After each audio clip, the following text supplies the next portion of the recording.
So today I am coming to you live to talk about mental traps. Now, we often forget that our brain actually processes about 1 million operations per second. And the conscious thought of that is kind of like the tip of the iceberg. We've all seen those visuals of an iceberg. We know that the top of the iceberg that we can see is just the tiniest part of it, and that the majority of it is hidden underneath the waterline. Well, that's the difference between your conscious thought and your unconscious thought. That unconscious thought is all submerged. Now, we transfer things from our conscious mind to our unconscious mind through 4 different ways. We can use generalizations, distortions, preconceptions, or cancellations. And all of those are cognitive distortions, which actually can increase our unhappiness. And it forms a set of mental traps. And there are actually 8 of them. So I'm going to walk through them. I'm going to tell you what they all are, and then I'm going to walk through each of the mental traps one by one. So, the first is the mental trap of catastrophic thought. Then there's the trap of confirmation, the trap of stereotyping, the trap of fortune telling, the trap of reproach, the tunnel vision trap, the trap of conformist thinking, and the trap of sunken costs. So in order for us to be able to grow, we need to be able to recognize those mental traps and to recognize when we are falling into them. So let's begin by talking about the trap of catastrophic thought. The trap of catastrophic thought actually amplifies our anxiety. Why? Because you are expecting an imminent disaster and you are imagining the worst possible scenarios for everything in the future. And the more you worry, the more your neural networks actually become strengthened. And that becomes your default setting. So your present becomes dominated by hypothetical negative situations in the future. Now for me, this is a challenge because I used to say, I am a worrier, and if 98% of the things that you worry about don't happen, then I am preventing all of these bad things from happening. But that path of worrying actually sets a pattern in my mind that causes me to continue to keep worrying. And that's not effective. So that's a mental trap that you need to be aware of and learn how to let go of. The second one is the trap of confirmation. And we're working for information that feeds, or we're looking for information that feeds or confirms our decisions or current ways of thinking. So we're only seeing things that confirm what we're already thinking. And it generates real, actual blocks which prevent us from perceiving and understanding reality in the present. We're focused on what we believe is happening and only coming up with information that is going to support that belief. It's misleading because we exclude possible updates to information. If we have something completely in our mind that we think is going to happen and it's not going to change, then we tend to hold on to that much more strongly and we won't look for any new information. This is kind of the way that kids are with the Easter Bunny or Santa Claus. They really want to hold on to that belief, so they don't look for any information to contradict it.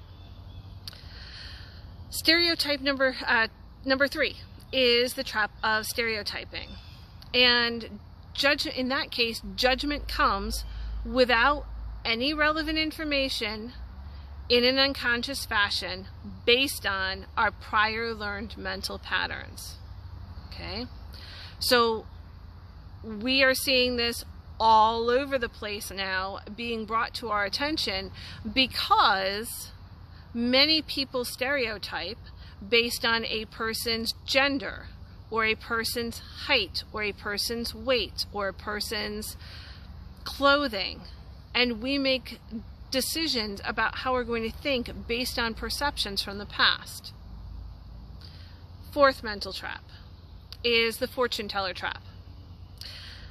That's where you're reading the minds of others and you're feeling convinced that you know what they're thinking or feeling even if you don't have any real proof.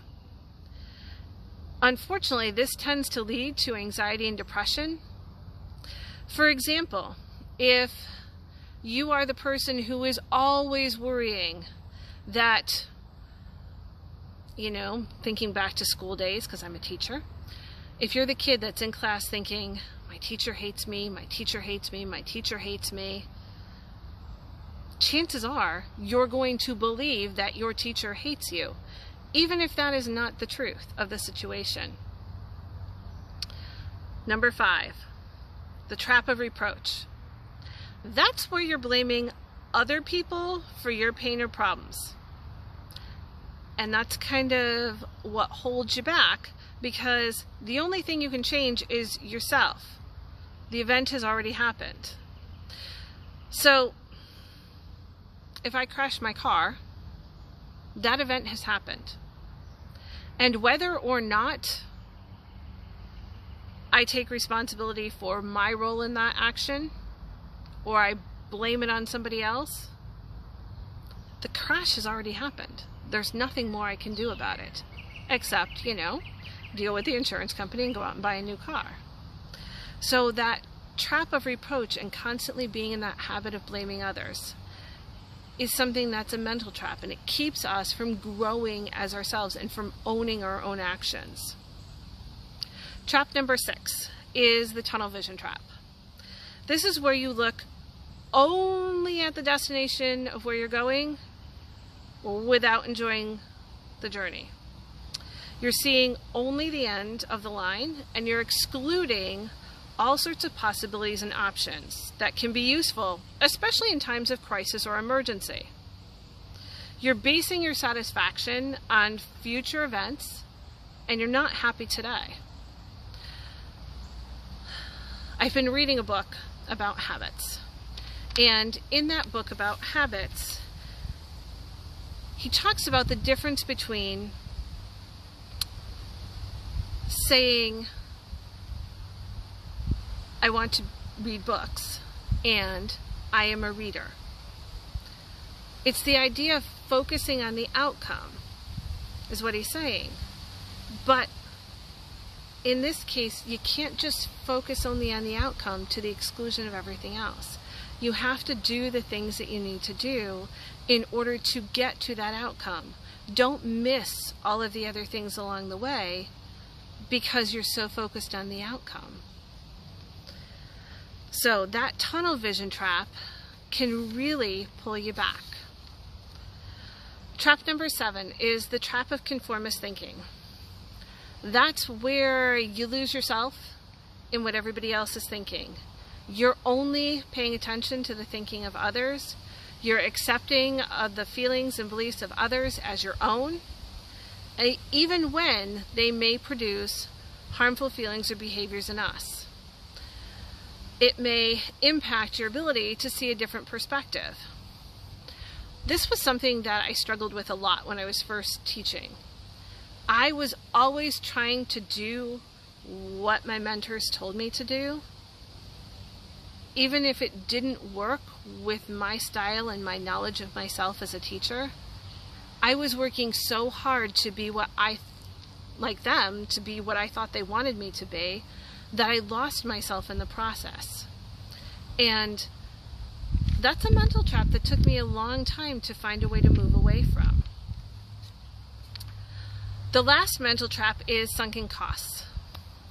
That's where the time and the effort that you have invested in something, in a given situation, you're no longer able to recover, but you stay in it just because.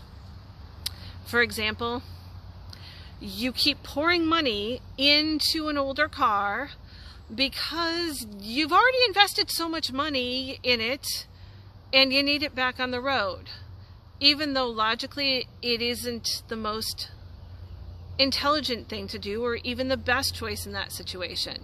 Or it's the way in which people become so invested in a business that even when that business isn't doing well, they don't know how to let it go.